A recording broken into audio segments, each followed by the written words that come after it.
Getting right to the heart of the matter, um, why would God do this? What's the plan?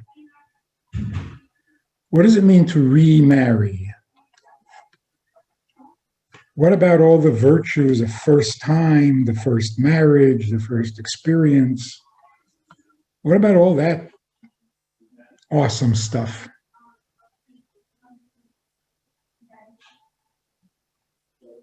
So we have to think, what advantages are there to marrying a second time? That not only offset the fact that it's not the first time, but in some way makes it even better. Because it has to be. So what's better about the second time?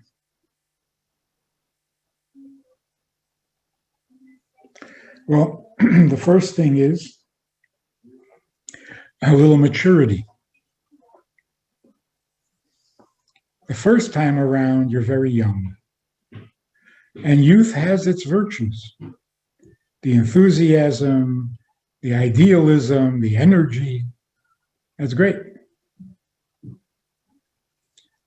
But it doesn't have a lot of maturity.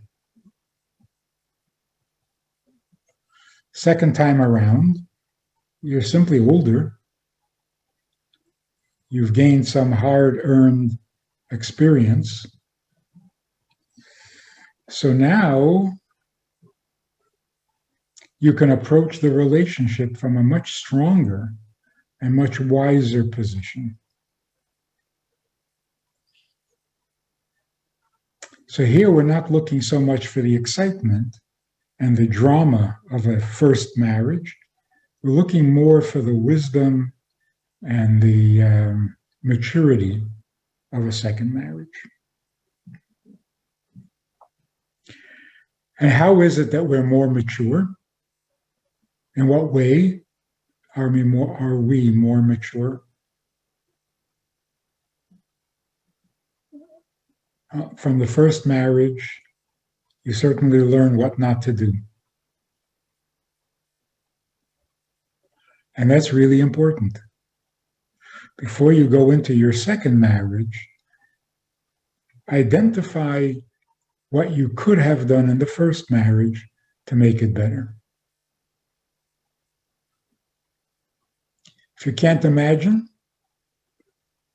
you cannot imagine how you could have made it better, then you got to think some more. Because there's got to be some important lesson that comes from that first marriage. You can't come away completely empty-handed. And not what the other party could have done to make the marriage better, but what you could have done.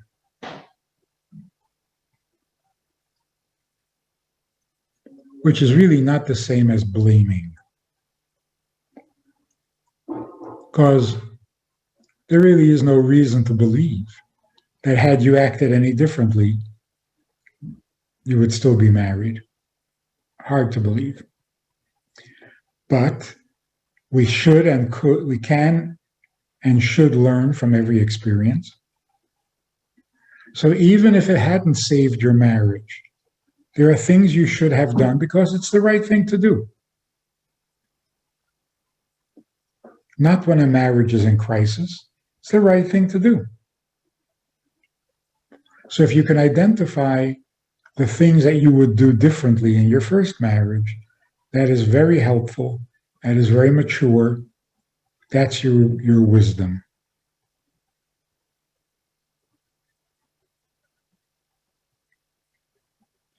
In some cases, maybe many cases, if you come to the conclusion that with a few changes on your part, and with small changes on his part or her part, the marriage could have worked. That is really healthy. When you look back at your first marriage, and it's not the disaster you thought it was, and you've gotten over the shock of What was I thinking? Why did I marry this person? What was wrong with me? When you get over that shock, because it wasn't a bad choice,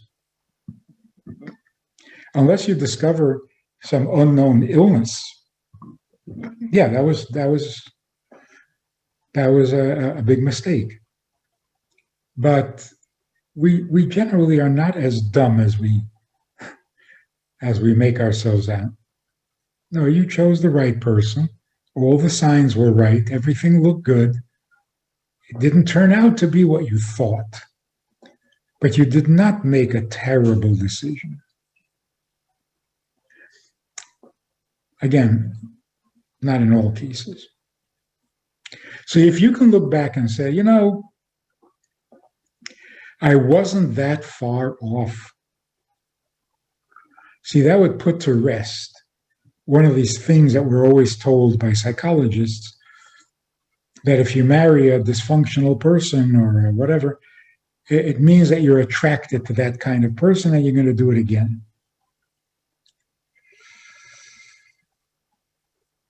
Who says that the first marriage was a big mistake? But this is really important. Obviously, it didn't work, so something was wrong, something very serious. But you know that it doesn't take much to ruin a marriage. So you could have made a very wise decision, and you chose the right person, or you instinctively chose the right person without great wisdom. And yet, didn't work out. Weren't playing by the rules. And so it failed. But to say that the whole thing was a disaster is too intimidating. And it kind of holds you back from trying again. And even if you try again, you have that fear always in the background that you are making the same mistake. And that can be really annoying to the person you marry when you're always second guessing. So those are the basic parameters. Approach a second marriage with the wisdom and the maturity that you didn't have the first time around. Yes, it's missing some of the drama. It's missing some of the intensity. But you make up for it with maturity. We're always reminded the first set of the 10 Commandments, which Moshe broke when the Jews made the golden calf, those 10 Commandments did not last. Yet, if you listen to how it happened, if you read about it in the Torah, the thunder, the lightning, the smoke, the mountain shaking, the earth responding, wow, such drama. And it left a permanent impression on the souls of every Jew for the rest of time. That's pretty intense. And yet it didn't last. Moshe goes back up the mountain, 40 days and 40 nights, comes back down with a second set. No thunder, no lightning, no drama. But those lasted. They did not need to be broken. The moral of the story, the message is that sometimes the very excitement and intensity of the event can kind of spoil it when it comes to practical application. The excitement was great. Living it, that's a different story. Wisdom, on the other hand, or maturity, much better.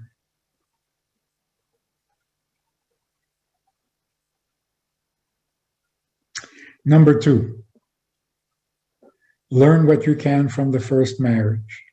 Practical, realistic. What could you have done? What would you do if you had another chance? And then thirdly, no matter how badly the marriage ended, it doesn't mean that you made a terrible choice. It doesn't mean that your judgment of people is all warped and that you're going to do it again. It's not true.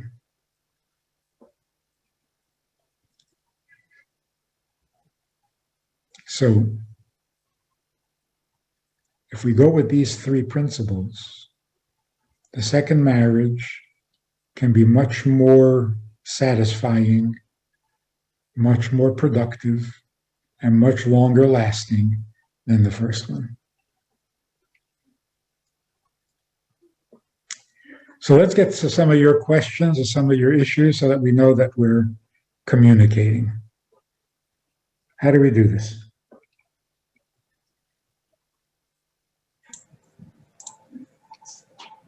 So we have one big question of how this applies to widowers, people who had a very happy marriage and then it ended. Widows are the most mature people in the world.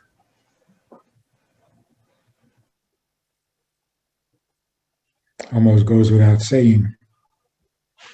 The problem is, of course, that you can get into a chronic mourning or grieving mode where you just never stop mourning. So you got to give yourself some time for the grief to get out of your system. It wouldn't be much fun for anybody if you marry somebody and then use them to grieve on, to tell them how unhappy you are and what a terrible loss it was. So you got to get the grief out of your system. And one of the things I would strongly recommend is a homeopathic remedy. If it's been a while and the grief is not moving or not moving as fast as it's supposed to. Because time is supposed to heal.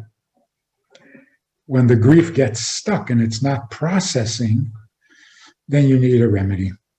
And they're very effective. Not long-term, not dangerous drugs.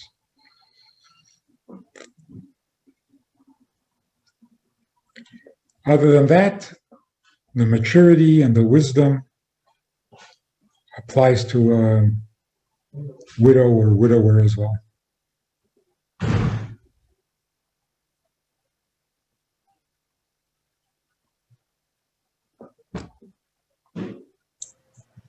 Someone would like to know how we can prevent an affair from happening, if you can prevent an affair from happening, or what you can learn from it in hindsight. An affair? Like an affair that your spouse had. So let's first talk about what it isn't.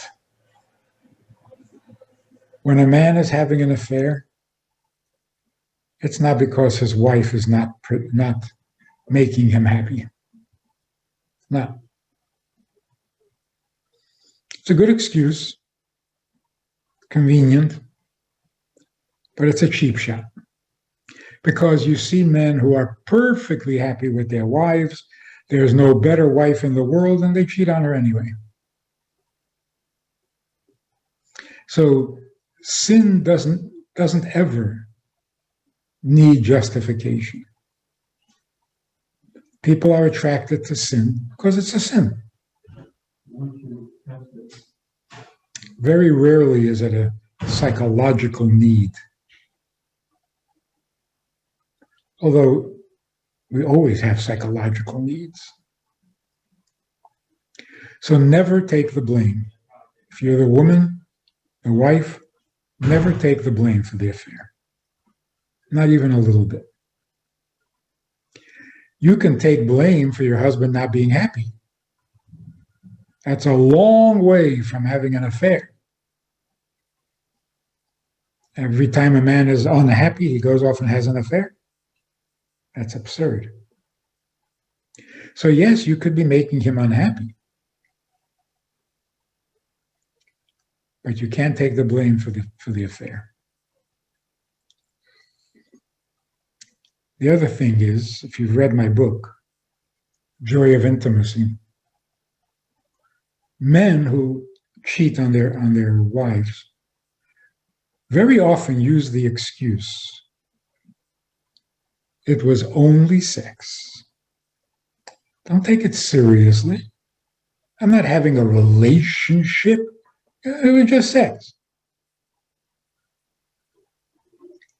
See, the problem with that is that if you can separate sex from intimacy, and that's what the husband is saying, this is not an intimate relationship. That's just for sex. With you, I have an intimate relationship. Chances are that even at home, what he is looking for is not intimacy, looking for sex.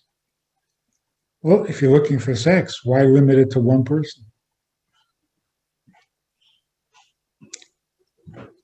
So we really need to appreciate and understand deeply the difference between intimacy and sex. Intimacy bonds you to a person, and that bond doesn't invite anybody else. It's exclusive. It's monogamous. Whereas sex doesn't bond you to the person you're with, and so it doesn't preclude anybody else. So we have to look at the nature of our intimate relationship. If it's just physical, then there's a danger. If it's real, if it's intimate, if it's face to face, if it's about becoming one, well, then there's no danger of another person getting involved or being brought into the picture. Another big question, can you explain a little bit about the concept of bashert? Like, can someone have more than one person who's bashert, which means that they're meant for them? Do they only have one person? Because if that's the case, how does remarriage, how does that concept work? Okay, so bashert means destined. It's already been decided, it's already been chosen, it's already been destined that you are going to marry the person you marry. There's another concept called soulmate. That means that the soul that you are destined to marry has to be a part or a piece of a larger soul that you both come from.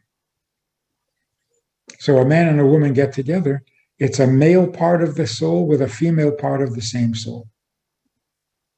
If it's not the same soul, then it's not bashert, and it's not a marriage, and it's not a reunion, it's just a roommate. So there are two things. There's the fact that you are part of the same soul, and there's the fact that it was destined. Now, if a soul divides into many parts, and it does, which part are you going to marry? Because any part would be a soulmate. And getting married would be a reunion, which is what a marriage is. Not a union, a reunion. So if you're from the same soul, then it's a reunion. You got divided or separated at birth. So if the soul can be divided into many parts, how do you know which one is yours? Of course you don't. What we do know is that because it is destined, destiny will make it happen. Divine providence will bring you together. And you're going to marry each other because you're destined. So where there is a second marriage, that new soul was also part of that same soul. So again, it's a reunion. So it's a real marriage. Only now we know that your first husband was destined to be first, and now your second husband, another part of the same soul, is destined to be the second. So when do we know that the person we married is our bashert? After the chuppah. When it's too late. The notion that we marry who is destined for us is very powerful and very useful and very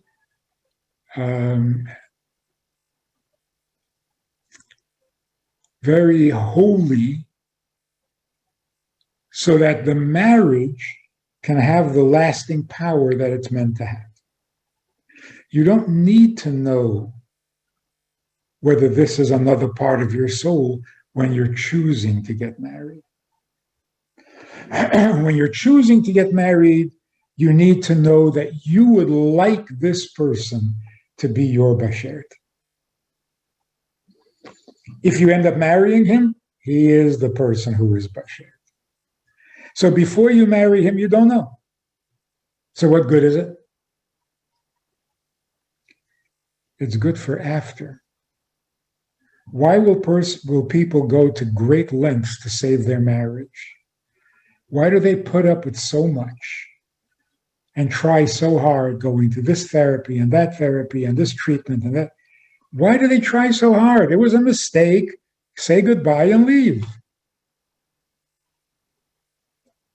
Because it wasn't a mistake. It was another part of your soul, and it was destined to be your first. So you can't just walk away from it. So knowing that this is destined is essential to the marriage once you're married. It's not essential to getting married, because there's no way I could know what your soul looks like. So unless God comes and tells you. So the choice has to be yours. You have to want this person to be the one that God chose. How will you know? If you find yourself married, then yes, this is the one God chose. If he's not the one God chose, no matter how much you want to marry, it's not going to happen. Because it's not bashert.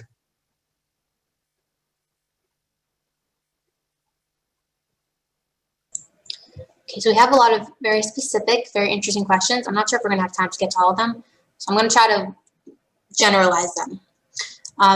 One question is how, if you're trying to get remarried, should you go for a spouse that's older and has more experience with a family, but you're going to have to merge your two families, which will make things more complicated, or should you go for someone younger, probably has less experience with family, but it will be less complicated in the merging of families? It's very hard to say what you should.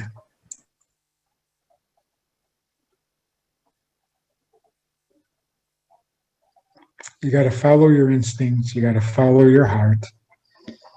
If you're naturally feeling a little slower and more settled and so on, then you go that way. If you're feeling energetic and you want to go for the gusto, there are no rules telling you who to marry. You're on your own. But one thing is certain: no compromise. Don't compromise. Marry someone who has what you're looking for and who has the greatest chance of making you happy. Once you marry him, your happiness is no longer the important thing. his happiness is. And that's another terrible mistake that we often make. We get married selfishly, but we stay married by being selfless. So you got to switch. After the chuppah, you're not selfish anymore. Till the chuppah, you better be selfish.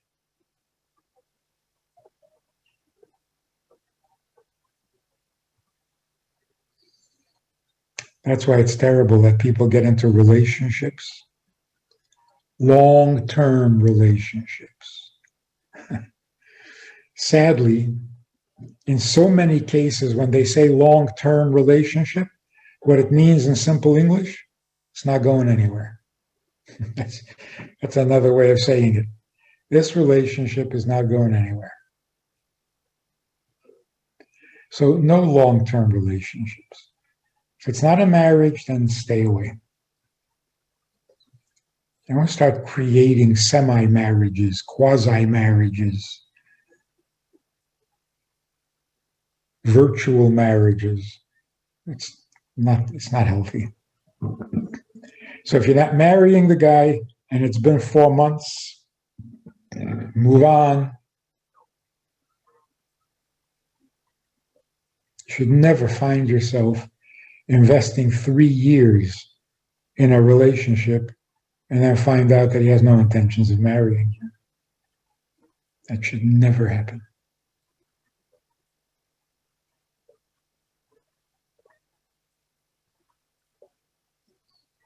Always use a shadchan. I know you're all grown up, you're a father of children, you're a mother. You need a shadchan? Yes, you do. A shadchan is not for shy people who don't know how to say hello. A shadchan is to make sure that nobody gets hurt. So always use a shadchan.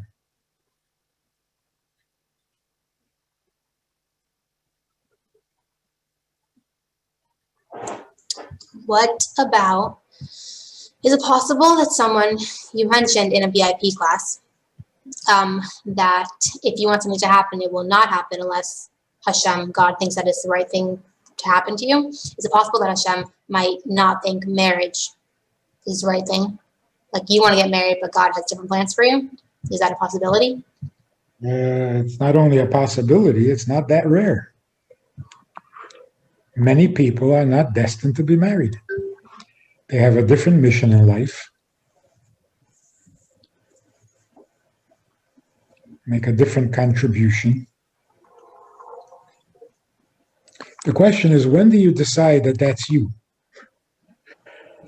When do you decide that you're the exception? Only when it's obvious. As long as there's still the possibility that you're the rule, don't make yourself the exception. And how would someone know for sure that they're the exception? I think those who are meant to be the exception, I think they know it. Many of them. They know right from a very early age, not for me. So it's not like they're struggling and getting frustrated. No, they're perfectly okay. They're not getting married.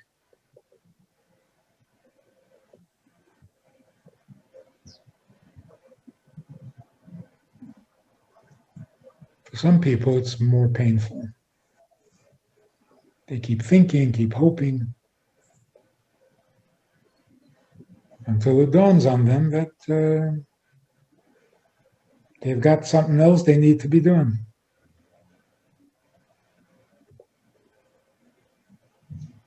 And should a woman actively pursue trying to find a husband if it's a man's job to find a wife to get married? Yes, a woman is not passive in the sense that she doesn't do anything. A woman is passive in the sense that she gets things done without running around like a man, which is a big subject, which maybe we should talk about. But she certainly has to let it be known that she's looking. She can't hide in a cave and hope some Prince Charming is going to come find her. She can't go to sleep for 7 years.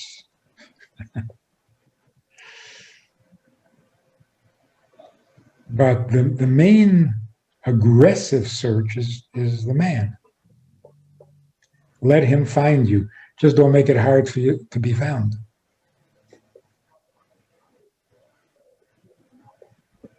Make yourself findable.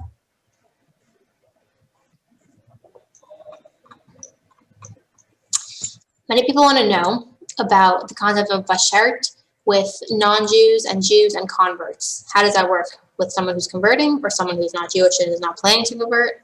Someone who's already married and one of their spouses is starting to convert? Well, if you marry a non-Jew, you're creating a union, maybe even a good union, but not a marriage, because a marriage is a reunion. Jewish souls and non-Jewish souls are never the same. The proof of it is anti-Semitism.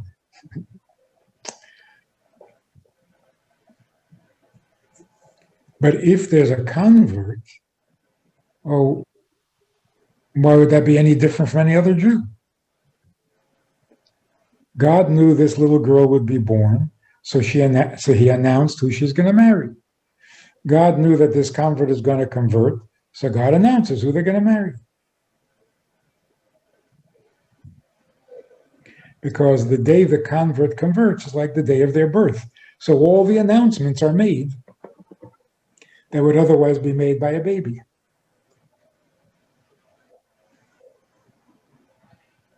So someone who's converting in their marriage and their spouse does not want to convert, are they bashert for each other? Does the converting spouse have another bashert? Well, first let them convert and then see if they really want to stay married.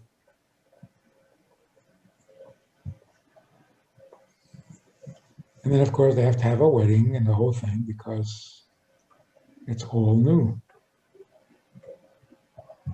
Do you see any benefit from being engaged for many months so that you can see each other in many situations and you can really make an informed judgment if you would be a good match for each other, especially if you're coming from very different backgrounds? So the longer you're engaged, the more situations you get to see each other in.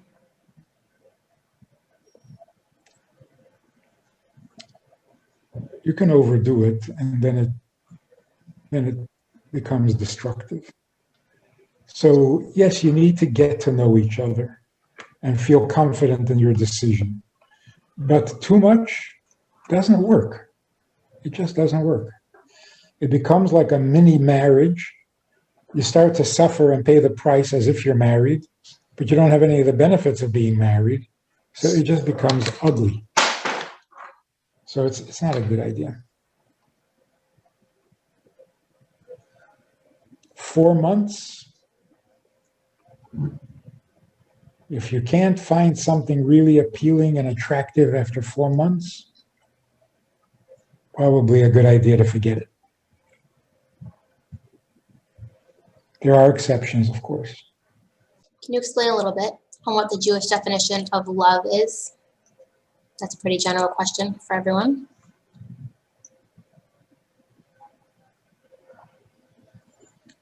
The Jewish definition of love is a slice of a hot potato kugel just before Shabbos. That is the definition of love.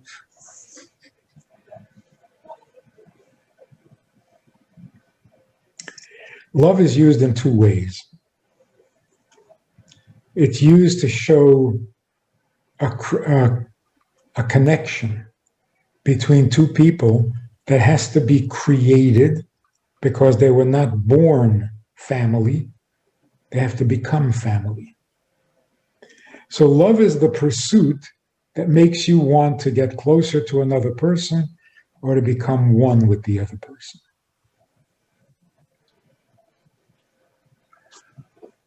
But then we use the word love to describe that oneness after it's achieved. It's a very different feeling after it's achieved. So, for example, the love of a 4-year-old for his mother, not exactly romantic.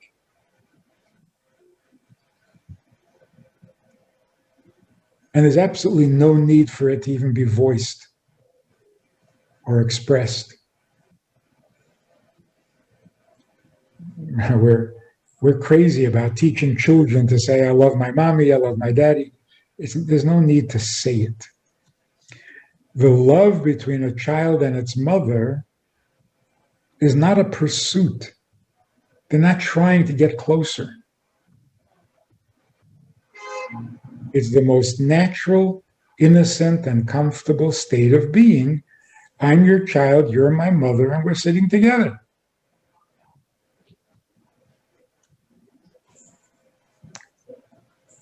How powerful that love is will only be visible if something threatens the relationship.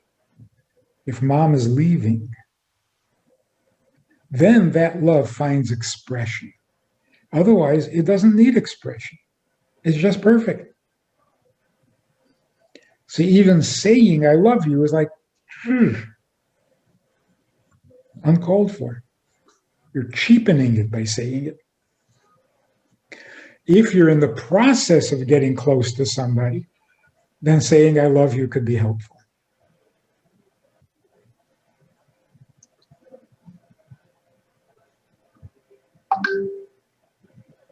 So that's one of the features of a more mature marriage, that you're not looking to get closer.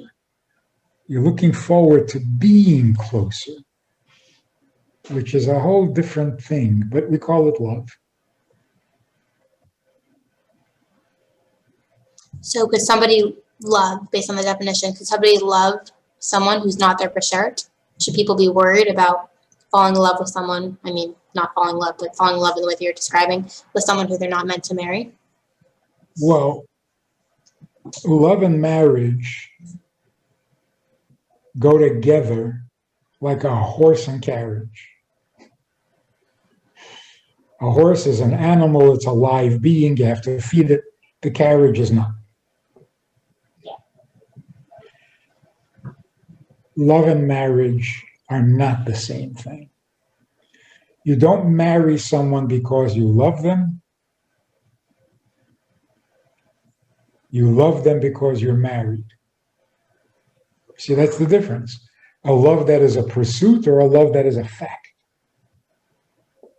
Until you get married, you're pursuing. Once you're married, it's a fact.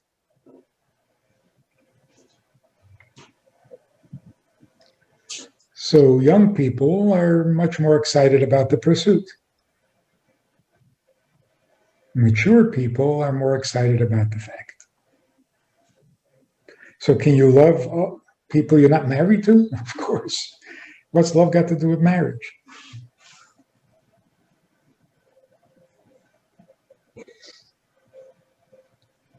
Based on what you just said before, you could never marry someone who you're not meant to marry. If you marry them, that means that you're absolutely meant to get married. Because if not, no matter how hard you try, it will not happen. Mm-hmm. Someone brought up an interesting point.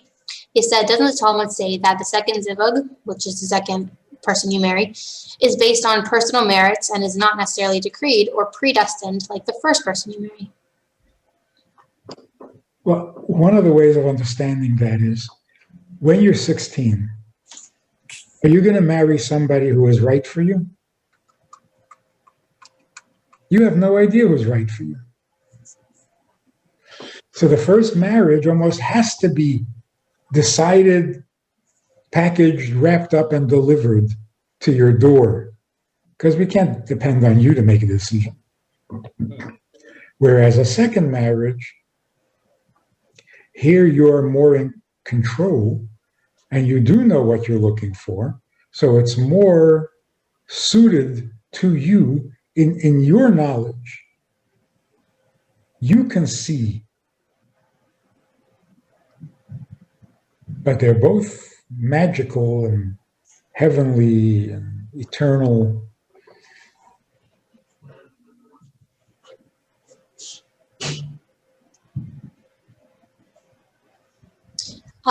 What is the point? A few people ask this question actually.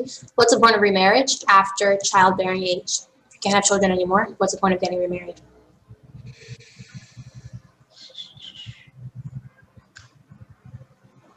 In the olden days, people used to say, marriage is only for the purpose of having children. It's not a Jewish view at all. Marriage is the mitzvah. Whether you have children or not, you really can't control, can you? So the mitzvah is to be married, to not be alone. Because alone is unholy. Like the miser, it's all for me. It's not a way to live. So God wants us to be merged with another human being and not think that we are like God on earth. There's only one God in heaven and there's only one God on earth, and that's me. So no, marriage is valuable and actually crucial for your health, even if there are not going to be any more children. Oh, how do you find the correct shot thing? Some people asked. Good luck. There's no correct shadchan. The shadchan is a messenger from God. It can be anybody. It doesn't have to be a professional shadchan. It can be your friend. It can be a relative. Just somebody who will pace the dating process until it comes to a good conclusion.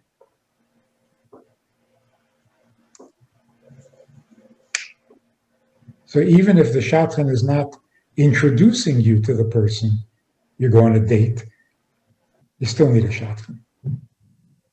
Now, if you meet somebody at some event and you want to date, call up the shadchan, have the other party call the shadchan, and use that shadchan to pace yourself.